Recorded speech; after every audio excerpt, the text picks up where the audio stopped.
100 hari berlalu.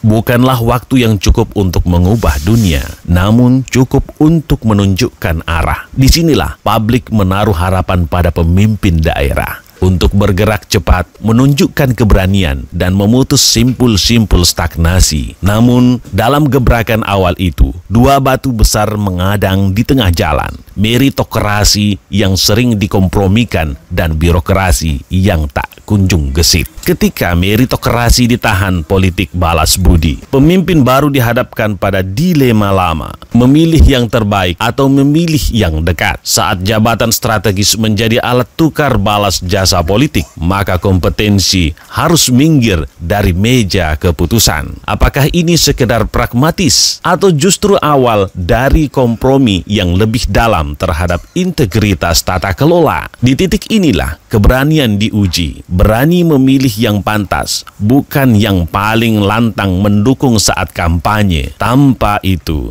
jargon meritokrasi hanya tinggal kata, tak bernyawa, tak bermuka. SDM lemah, meritokrasi mandek. Meski ada niat baik untuk memilih yang layak, realitas birokrasi daerah kadang menyedihkan. Kompetensi ASN tidak merata, pelatihan terbatas, dan rekam jejak yang bisa diverifikasi kerap kabur. Maka, meritokrasi tak hanya soal niat, tapi juga soal infrastruktur sumber daya manusia yang mumpuni.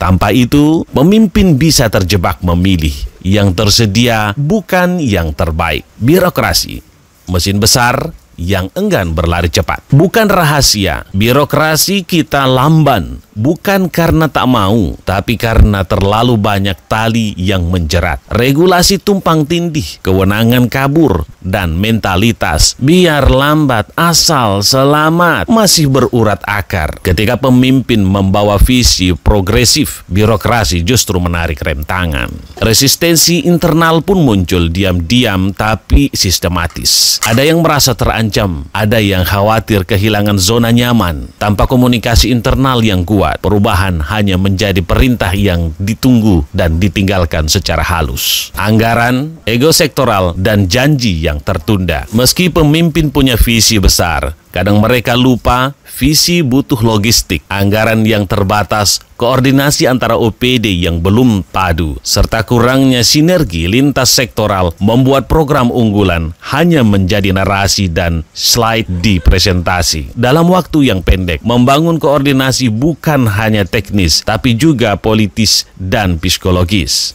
Menjadikan 100 hari sebagai titik balik, bukan sekedar panggung. 100 hari bekerja bukanlah panggung pencitraan. Ini adalah titik tolak perubahan. Maka, jika kepala daerah ingin meninggalkan jejak bukan hanya jejak kaki, tapi jejak kepemimpinan, maka langkah strategis harus segera diambil. Berani independen dari tekanan politik, sebab loyalitas yang paling penting adalah pada publik, bukan pada elit partai. Bangun komunikasi internal yang terbuka dan solutif, bukan instruktif dan penuh kecurigaan. Manfaatkan teknologi digital untuk memangkas birokrasi, bukan hanya sebagai kosmetik digitalisasi. Perkuat sistem merit melalui regulasi dan asesmen yang objektif, bukan sekedar formalitas administratif. Publik tidak sedang menuntut keajaiban dalam 100 hari, tapi mereka ingin melihat arah yang jelas, langkah yang pasti, dan niat yang tidak ragu. Bila meritokrasi ditegakkan dan birokrasi bisa digerakkan,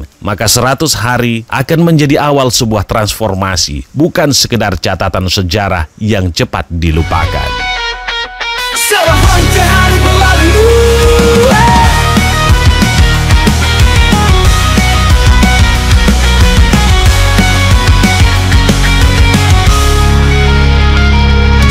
hari telah melangkah, waktu singkat tapi bermakna. Janji dan harapan menari di udara, rakyat menunggu arah kemana. Pemimpin baru wajah penuh harap, namun jejak lama sulit dilepas. Di persimpangan antara ideal dan beban, apakah kita kuat berjalan? Di mana meritokrasi berdiri saat politik mulai membagi, yang layak tersingkir diam-diam demi suara di masa silam. Birokrasi masih melambangkan mimpi, terlilit aturan takut berlari. kita sungguh ingin berubah atau berhenti. ASN yang terbata mengejar visi, pelatihan minim potensi tersembunyi. Bagaimana bisa bangun negeri jika yang dipilih hanya yang bisa ditemui? Regulasi tumpang tindih, semangat kadang harus bersimpu. Pemimpin menggenggam cita, tapi mesin besar tak mau bergerak luru. Kemana meritokrasi berdiri saat yang pantas kalah karena koneksi? Jika jabatan jadi hadiah politik, lalu untuk siapa negeri ini dirakit? Birokrasi tak selamanya lambat, tapi ia butuh pemimpin yang kuat. Bukan hanya keras tapi juga bijak, membuka ruang, membakar semangat. Visi besar tak cukup diucap, ia butuh anggaran, butuh langkah. Koordinasi bukan sekadar rapat, tapi menyatukan ego yang terpecah. Jadikan 100 hari ini bukan panggung tapi pondasi. Tinggalkan jejak yang tak mudah hilang, bukan hanya sorotan yang cepat menghilang. 100 hari awal dari cerita, bukan akhir tapi langkah pertama. Bila berani melawan arus lama, maka sejarah pun akan mencatat nama.